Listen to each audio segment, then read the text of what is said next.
A key component of the modern world economy, the chemical industry delivers products and innovations to enhance everyday life. It is also an industry in transformation, where chemical executives and workers are delivering growth and industry-changing advancements while responding to pressures from investors, regulators, and public opinion. Discover how leading companies are approaching these challenges here on The Chemical Show.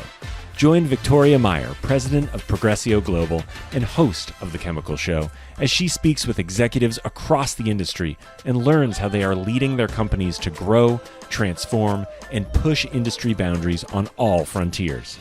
Here's your host, Victoria Meyer. Today's episode is sponsored by Aviva.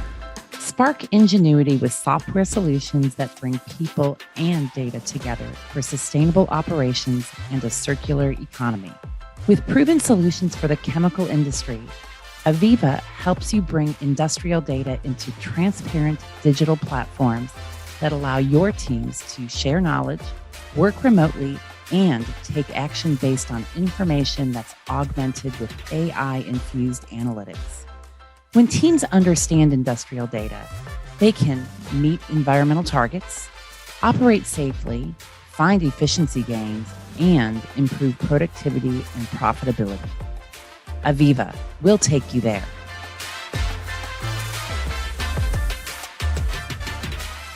Hi, I'm Victoria Meyer. Welcome to The Chemical Show.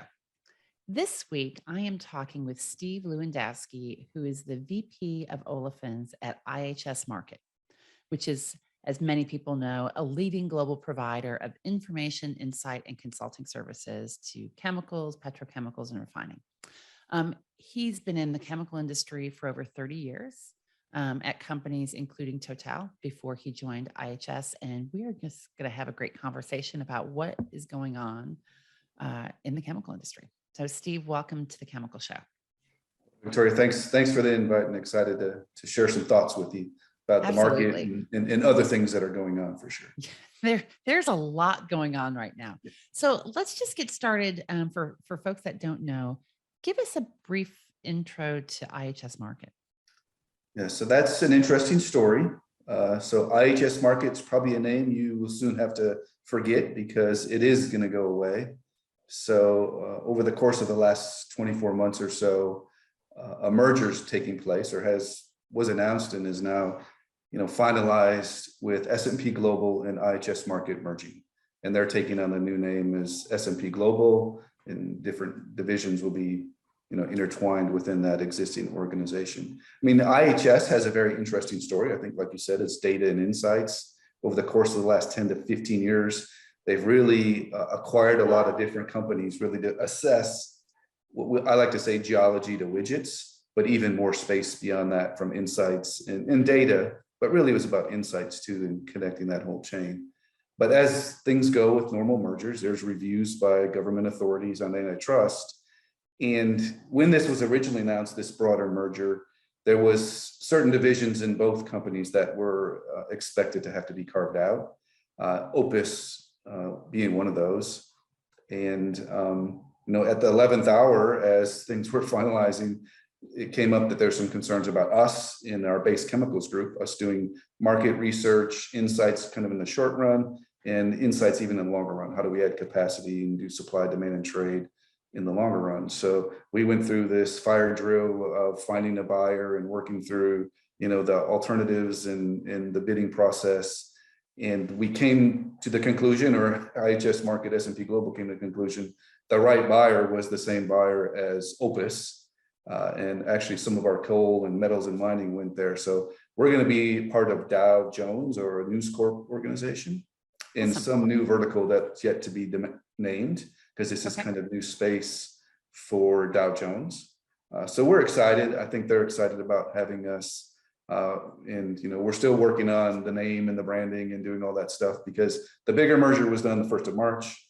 Our carve out really is targeted for the 1st of June or sometime before the middle of June. So we're still kind of in limbo in our group, but we are going to go in, and we're going with all our research. The foundation of what was chemicals in IHS Markit, we'd like to say, the bedrock was our researchers. So 150 of us or so are moving to Dow Jones to continue to work with the clients give them the insights they need. So a new That's chapter awesome. for both Yeah. groups. We're excited. I think S&P Global, they're less excited maybe because we were part of the piece they really wanted to have, but it is what it is, and we're moving on. Yeah, I think it's interesting. I think it's interesting just that this space in the market is having kind of evolution, much like we've seen in other parts of the market, right? Because a lot of folks still think of CMAI and other groups that have gotten consolidated and changed and shifted. So I think, the next step. Yeah, so more to come. So I think this is good timing to get out some news. It is going to change, but we're the same people doing the same thing, just under a different logo. Yeah. So one of the things that this brings to mind to me, and I've been talking with folks about digitization, and I would imagine in your business, the whole back end data analytics, AI, perhaps is actually really big. Is that a fundamental of how you and your teams do the work that they do to understand and analyze and forecast the markets? Yeah, that's a good question. I think we're kind of scratching the surface on this. And it's interesting. We've had good dialogue with our energy colleagues over the course of the last 3 or 4 years. And they've progressed on this a bit quicker than us. And it's really about how data is supplied to the market. In some of this space, they get, data by second, data by minute, data by day. And the cadence on a lot of our data is not that frequent. It may be monthly, it may be quarterly. So you just don't get enough data to make statistically, sound conclusions about how the market's behaving. And we're trying to improve on that. And as you said, more data could be available, and we're trying to aggregate that. So we have a big initiative to go down that path. And then we have a lot of quants asking for our data. They want to sort through it. So, maybe we give them some data, but we do that for others that don't have the resources internally. But that's definitely one of our drivers. How do we manage this data? We have a lot of data. Everything's connected. It's a big spider web, so we're trying to make this happen. And I think Dow Jones is excited about this as well. So that just, because we're a new vertical, we're going to get a bit more focus. And, the claim is they got a pretty good deal on the price at the end of the day. When you look at the multiples, I know you can debate that, but hopefully that means they get a bit more money our way to help support some of this development. Yeah, that's interesting. And I think you're right. The chemical markets tend to, they're not very transparent, right? So versus the oil and refining side where products are actively traded and as you say, the price by the second almost, versus now you have to, you're aggregating information that's not as real time.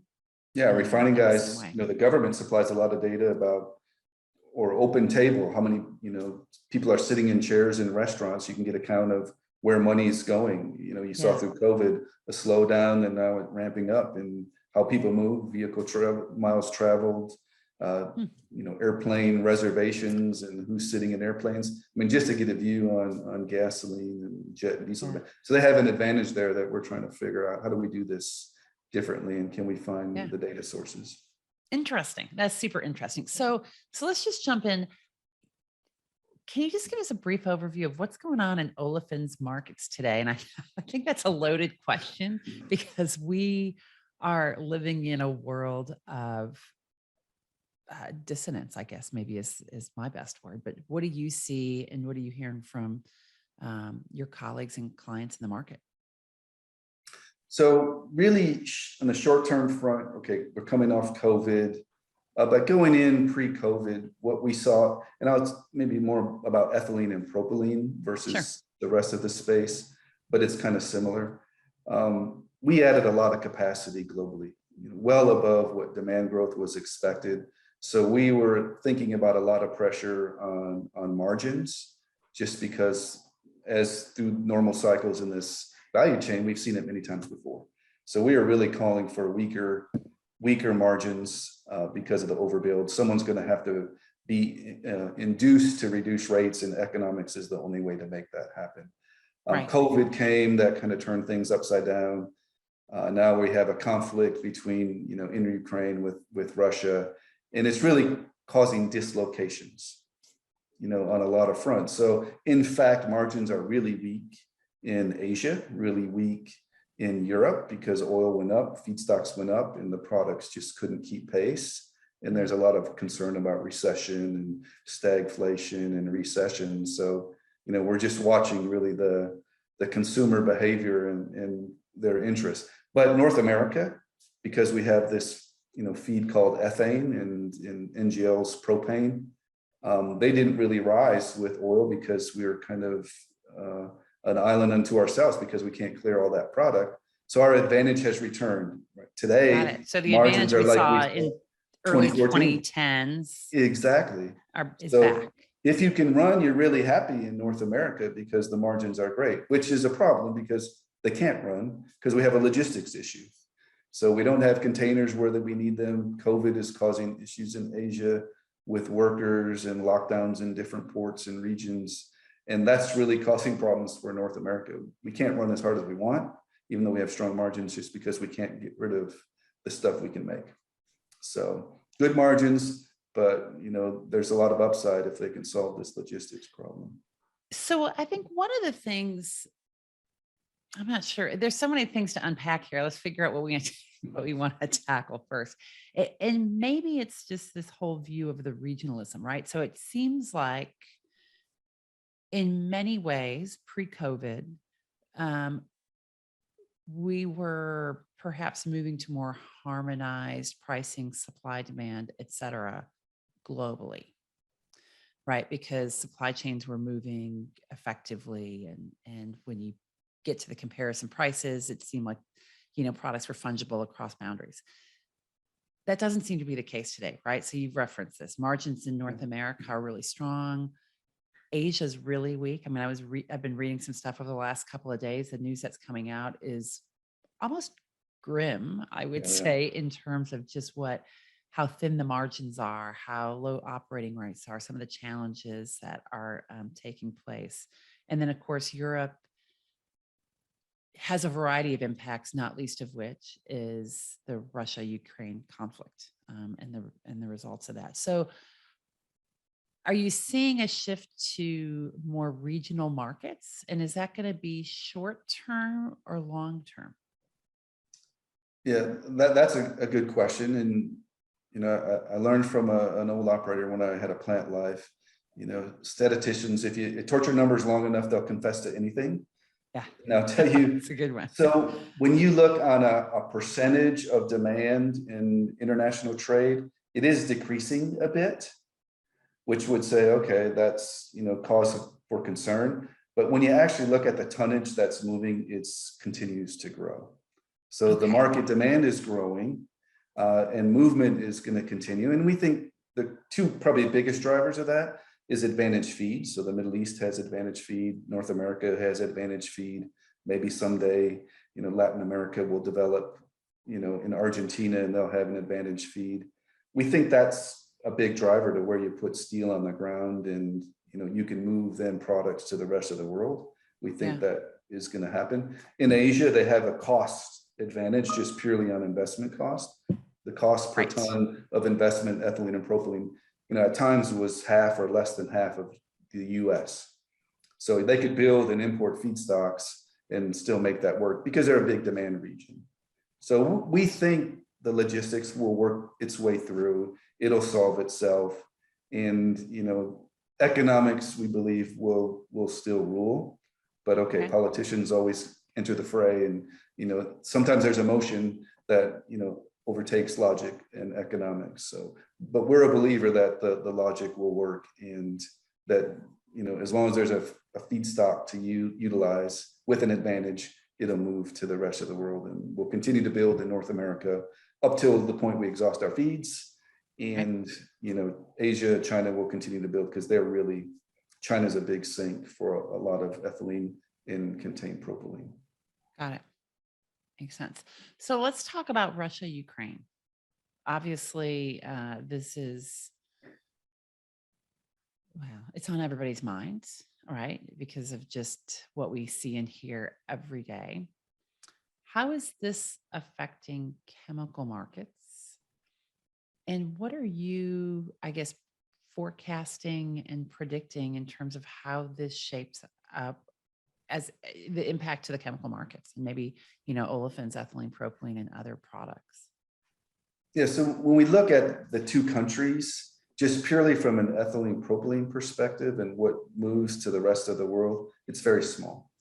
So just looking at that, you say, okay, if we lose a couple 100,000 tons of contained ethylene from the two combined regions that normally go to the rest of the world had overbuilt, so we have spare capacity, and we could have solved that.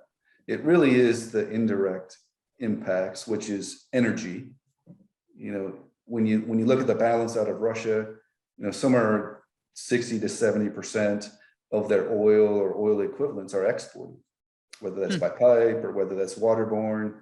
And that's really where the concern is. If you start losing this oil, then the cost structure goes up. And that's problematic for these other regions that we're really not able to push prices through, like Asia and Europe for that matter. And are European crackers being starved at the moment? I mean, that would be my, that's my outside in concern, I guess, when you think about cutting off some of the gas supply and other stuff. Yeah, I think from a feedstock perspective, I would say no. But what you just brought up, natural gas is really the problem today, right? There's a lot of concern about nat gas, and the price of natural gas went from $7 an MMBTU up to 60 for windows of time. I think it's settled at 30. It's really expensive to make stuff there, and it makes Europe non-competitive on a lot of fronts. So they're looking to import finished goods, semi-finished goods, or pellets, which is a problem because we don't have logistics. So all this is kind of compounding itself, but we don't see reductions because of feedstock per se, but we are seeing reductions just because of economics, and everyone's, uneasy about, do I run? We've taken a pause in demand. I think, the consumers are a bit concerned because everything's going up. Prices are going up on energy, but also on food, food materials. So wheat and corn and other things coming out of Ukraine and Russia, they're big exporters, and that's causing some concern around the world. So this goes back to inflation. If you don't have money to, you're going to feed yourself, and you're going to have to move around to go to work. But maybe you don't buy widgets made out of plastic, durable or non-durable goods. So that's kind of the concern in our demand outlook. Where is that going to play out as the consumer's a bit less comfortable? Yeah. So I know, I think I'd seen you and heard you speak recently at Houston Chemical Association. And one of the things I wrote down from that time was about the impact on food, on agrochemicals, just on that whole sector as it relates both to individuals, but also just as we think about the impact on the chemical market. Can you address that in terms of what you guys are seeing as an impact? So one thing I'm going to miss about not being IHS Markit is we had a great ag group too, and we actually have a routine call just to kind of go over all these different issues. It's not only ag, it's metals and minerals and palladium, but yeah, there's a lot of exports of corn, soy oil, wheat that we think there's probably inventory around the world that can cover maybe this cycle of it. But what we know is planting season is now, and you're kind of afraid to go in a tractor and plant a field if there's bombs flying over your head. So that's a concern, is that we're going to lose some planting. And on top of that, this region was a big producer of ammonia and urea, which you need to fertilize the crops, and part of that goes down when you do the initial planting. So even if they do plant some fields, we think the productivity per acre of whatever yield you would assess is going to be a lot lower. So the concern is, what are we going to do? People are going to have to, countries are going to have to feed their people, and we're going to lose this flow. And how does that get managed? Which by definition means prices are going to rise. And our guys did a great job. I saw something they showed yesterday, is that we're going to feed people with grains and make breads. So where do you get rid of demand for these agricultural products? Well, it's not in fuels, because that's all mandated. As long as people are driving, you got to use biofuels. You're going to feed people. The only thing in the middle is feedstock ag products to go to beef industry, pork industry. and they're going to be the ones that lose the feed. So, their view is price of meats are going to go through the roof because you can't feed the livestock anymore. Right. Price and availability. And then Yeah. maybe just ties Which in is, with this. then it goes out of the pocketbook of the consumer, and then goes back to what's going to happen to the demand for plastics. And, it's all bad news So for it all plastic. ties back to plastics and contained ethylene. Yeah. Yeah, and contained propylene. So actually, I'm going to ask you, and I was going to break in earlier. So you reference, I think a couple of times, contained ethylene, contained propylene. I think not everybody maybe understands that fully. That may be listening to this code. Can you explain that a little bit and what that means? No, so ethylene is one of the main building blocks. It's the biggest petrochemical building block, but different products you make from ethylene have a different amount of ethylene in them. So polyethylene, which everyone's familiar with, bags, etc., it's about 1 for 1. So every pound of polyethylene probably has a pound of ethylene. But another material everyone's familiar with is PVC. PVC vinyls, whether that's a material for your flooring or for your windows and doors. But when you look at PVC, for every pound of PVC, because it has a lot of chlorine in it, it's only half a pound of ethylene. So we try to get it back to a similar reference for all the derivatives and do that chemistry ratio to say, okay, I want to look at ultimately ethylene demand, how much is contained in each of these different derivatives as you move down the stream. So that's why we talk in contained ethylene. The PVC guys will talk about just PVC. Polyethylene will talk just about polyethylene. Glycol folks will just talk about glycol, but we have to bring it all back to some common reference, which is contained ethylene, contained propylene, contained benzene. Okay.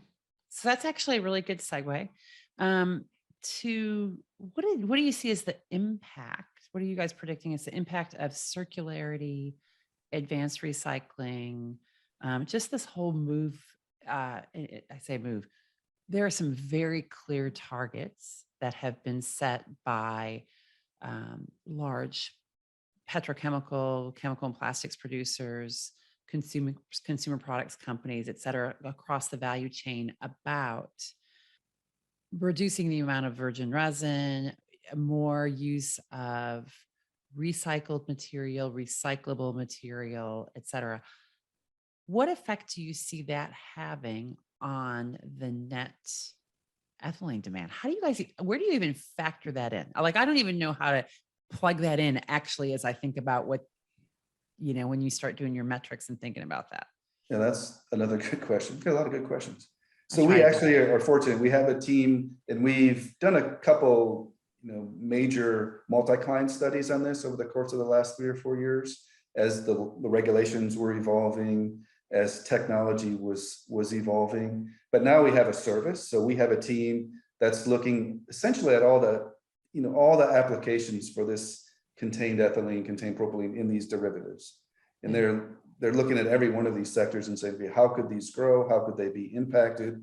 How much can take, mechanically recycled, which we think is the simplest, is taking some plastic that you throw out, washing it, chopping it up, melting it, and reusing it. And there's limits to that just because of the rheology and chemistry and the reuse, or because of contamination. If it touches food, if it's going to touch medical and hygiene, you can't really put recycled material, mechanically recycled material into those applications. So they go through this long list and assess that. And once that hits limits, and we've been looking at this for many, many years, PET has been the leader in this. It's not something new. It's something that's getting more visibility. But we assess that piece, and then we say, okay, what's the next step? If it's not mechanical, what do? There's depolymerization to fill in different sectors of the chain, or as you noted, there's pyrolysis. You take it, you heat it, and you kind of create a synthetic oil or a synthetic naphtha that goes back to the front of the chain. And you continue to have to build steam crackers and polymer plants to service demand growth. It will have impacts to fossil fuel recovery because you won't need as much fossil fuel. And that's kind of one of the desires, is let's stop drilling and let's reuse what we're making and just going into landfill or leaking into the environment some other way. But that doesn't come without a carbon footprint. That's the best technology. It gives you most flexibility because you go back to the initial feedstock, but you still need investments. And so policy is the most important thing. Will there be bans, and what's the substitute? What's the alternative? If you don't have plastic, which is proven to be really an enabler to societies around the world, what are you going to use? Glass? It's heavy. It needs more energy to move around. It's got breakage issues. Do you use aluminum? Well, you got to mine aluminum, and you got to dig this stuff out of the ground, and that's not power free. So looking at all these pathways to to CO2, as well as the implications of plastic, I think they kind of have opposing goals at times, right? Reduce plastic, but a lot of plastic will help you reduce the carbon footprint. Yeah, I think it's this is an area, and I talk with people about this, that this is an area where, as an industry, we're not owning the narrative very well, right? So there is huge benefits to the use of plastic instead of glass when you think about lightweighting, and what that means for reduced energy consumption in a variety of ways, right? And it's just, people don't understand it. We haven't told the story very well. And now, frankly, consumers see what they can see and feel. And it has a visibility. And I think that's where some of the drive comes from.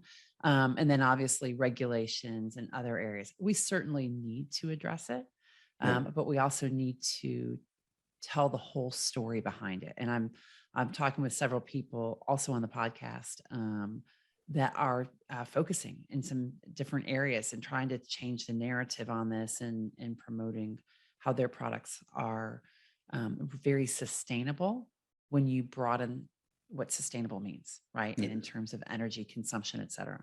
And as an industry, right, there's the Alliance to recover plastic waste. I mean, the industry's taking the initiative with brand owners as well as us. It's a big thing, and it's cultural, right? If you go to other countries of the world, the way they collect and contain waste is different than the way maybe Europe, the Western world, does it. Right. And that's something that, it's about educating that population to say, we can do this better. We can get the trash out of the environment. And then I always say, then we can smartly reuse it. We're clever people in chemistry in the industry, but you got to have it in a place, gathered and contained, that then you can do some level of conversion or reuse, whatever that may be. And I think that Alliance is going a long way to help improve. They are doing a great job. And I do think a big part of their focus is that middle ground. Like, how do you actually collect? How do we educate and collect so that those products are in a position to take, reuse, and do something different with it. So more to come. I think we're in a really evolving time, right? Yes. I think, the speed of change is just ever faster. So let's talk energy transition, right? So that's the other side of this, right? So when I think about energy transition, and I know historically a lot of chemical feedstocks have come off of refining products, right? So, I mean, refinery byproducts, naphtha coming into crackers, et cetera. We're in transition. There's no doubt about it. How does that energy transition affect the olefins markets, petrochemical markets, and just investments, et cetera, in that? So to look at this interface, I mean, I've been a refiner, I've been a pet chem guy, so I appreciate the challenges and the reasons we are where we're at and why we haven't moved further. I mean, you're exactly right. Everything petrochemicals, ethylene and propylene, comes from either oil via naphtha or NGLs via oil and nat gas, production, kind of as a byproduct of that. They'll get a bit from coal. In China, there's some of that chemistry. So this is a big concern depending on the paths that we take to net zero. I think we're learning now that it's harder to do than people really imagined. I mean, oil prices are high, demand is high. You just can't convert everything to some other source of power that's not fossil fuel based, and that's one of the challenges. So we've looked at many different profiles of what happens if we go faster than our base case, and our base case isn't that aggressive, but it's kind of aggressive. And the issue is the faster you go, and petrochemicals, because we are energy conserving kind of technology, there's a problem because we lose feedstocks. And, at the end of the day, we got to convert oil or gas to petrochemical. And if it's not coming as a co-product from a refinery that's normally making gasoline, jet fuel, and diesel that carries the refining economics, naphtha is a bit of an afterthought, and they make it go away as long as the refining economics are good. In the future, it's almost naphtha on purpose. And once you go to naphtha on purpose, what do you have to do? You have to have prices that justify building or debottlenecking or retrofitting your existing refineries or build new ones kind of to fit the purpose. That means capital, but it also means that the naphtha price is going to have to carry that operations. And can it, which means prices go up, which means the cost of plastics likely will go up relative to where it was historically. Again, it depends all on the pace of transition. Is it just a cost impact? Is there a concern about availability of feedstock as a result of the energy transition? Is that something that people that you guys are talking about, or people that you work with are talking about? Yeah, I think there's a lot of oil in the ground and a lot of gas in the ground. So the worry isn't about that natural resource. And if we transition quicker to lower fossil fuel based energy and fuels, there's going to be a lot of oil still. Okay. So it's just a question of, do we have the right oil of the right quality? Because oil is not oil, right? There's really heavy sour oil. There's really light sweet oil, and everything in between. And it's really a question about which oil is available. How do I mix and match these hydrogens and carbons to make the plastic I need? So I don't think it's about a resource, but it is about how do I capture the carbon and take care of that piece of the equation, and then continue to prove that plastics is the right solution. And then probably by definition, if oil demand drops, the marginal oil that you have to recover is probably cheaper. You have less infrastructure because there's less things moving around. But it's going to be there, and it's just going to be at a higher relative to cost versus oil than historically. That naphtha price is going to have to go up. Do you see that? Is that true across the world? Right. So I sometimes feel like, and maybe this is just because I'm sitting here in the U.S., I feel like sometimes the big push on energy transition and carbon capture and greenhouse gas reductions, a huge amount of the effort and focus is in North America and Europe. And I hear, and maybe less so elsewhere. And I don't know if that's just, it's the bias because of where I sit. But do you see those impacts across the regions? I've heard recently that China's investing in something like 40 coal-fired electricity generation plants. And yet, like in the UK, they've effectively banned coal as a source of energy. So how do you see this playing out globally? Are there significant regional differences that we need to be aware of? I think the sector matters. So Point Source, which is a power plant that's using coal or nat gas, there's technologies to recover that CO2. Some are more efficient than others depending on the CO2 concentration, but we know how to do that. It's just about money. So that's quite possible. But mobility is way different, right? It's a mobile source. There's cars, trucks, airplanes moving around, which is much more difficult to capture that CO2. So what is that transition? It means probably we need to do mobility first, and you can move it to power where you can capture it in power, and then you can do solar and nuclear and all these other alternatives for power gen, or you go to hydrogen, but hydrogen takes energy to make. It doesn't come free. So I think that sector, kind of has to go in that sequence. If you really think about petrochemicals, most of the petrochemicals, you use some energy to make it, but at the end of the day, the carbons and hydrogens go into a landfill, right? It's a carbon sink.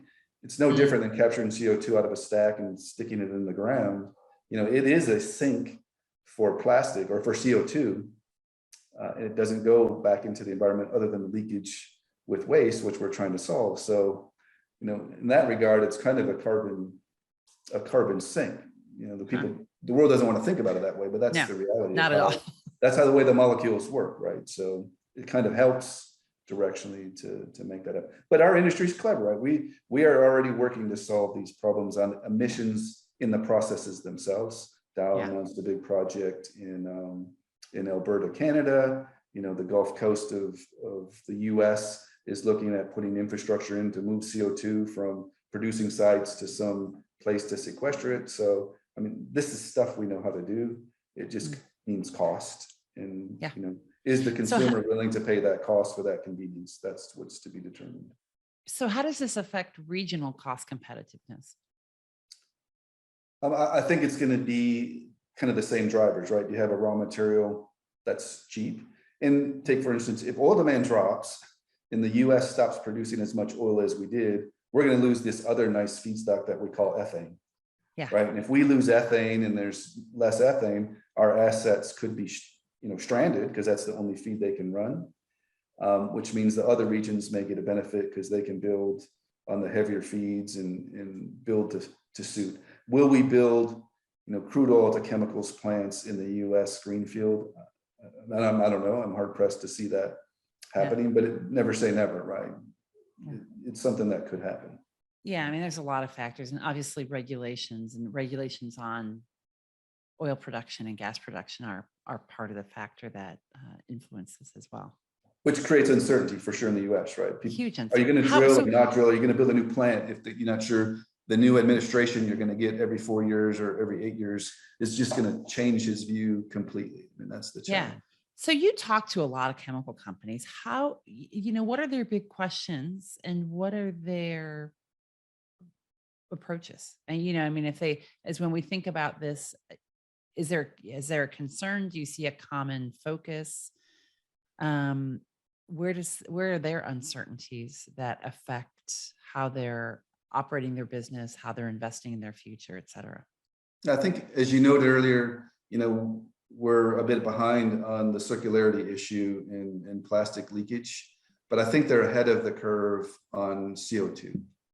Okay. And the fact that there's a consortia being developed by these companies on the Gulf Coast to build CO2 infrastructure, goes a long way to tell you what they're thinking. Huge. Let's get ahead of this. We know how to do it. Dow's building a plant, are going to, hopefully do FID and approve this plant and make this thing happen. So we know how to do it, and they're happy to invest and say we're contributing, but they all are also saying, and I did the analysis once, in a piece I wrote on the Dow, it is more steel. I mean, you need more plants in the footprint. You need more, parts of the plant that you're going to have to add, which means more capital, which means shareholders are going to want a return or they're not going to give you money. And by definition, if it costs you more, you need more margin to make that happen, or maybe you don't build. Yeah. So you still see investment happening, pretty significant. Yeah. We don't see a pause in plastics growth for all the things we said. It's an enabler. People are realizing the alternatives are much, much worse.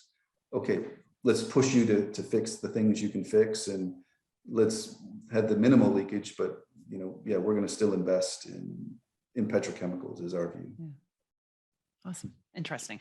All right, Steve. So we've touched on a number of things here, just in terms of general markets, what's the potential effect of Russia, Ukraine, energy transition, et cetera.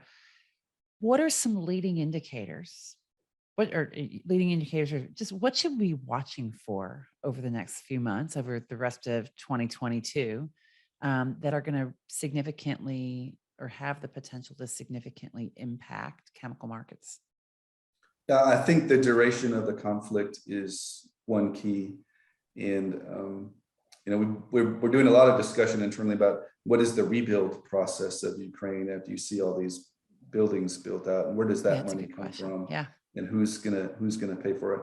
The biggest thing we really are watching, is if this goes longer, what happens to the oil liftings and transportation fuel liftings out of Russia?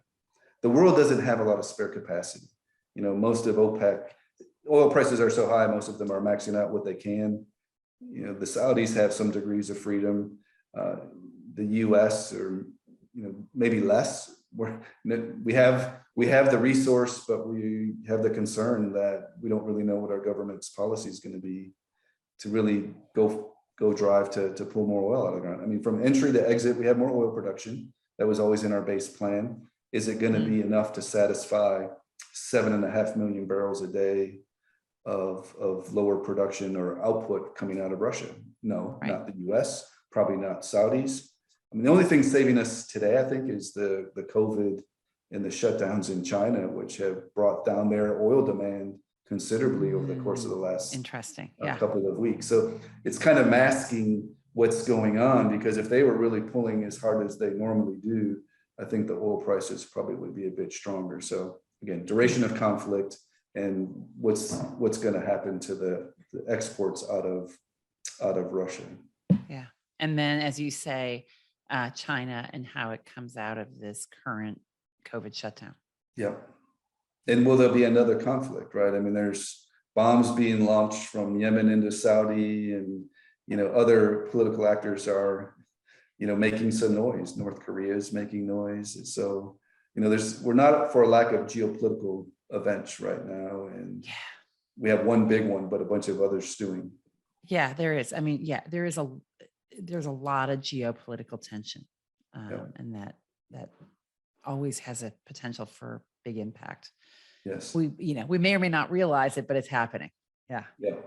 Interesting. Well, good. Steve, this has been really good. Thank you for joining us. I appreciate you giving some time today and having the conversation.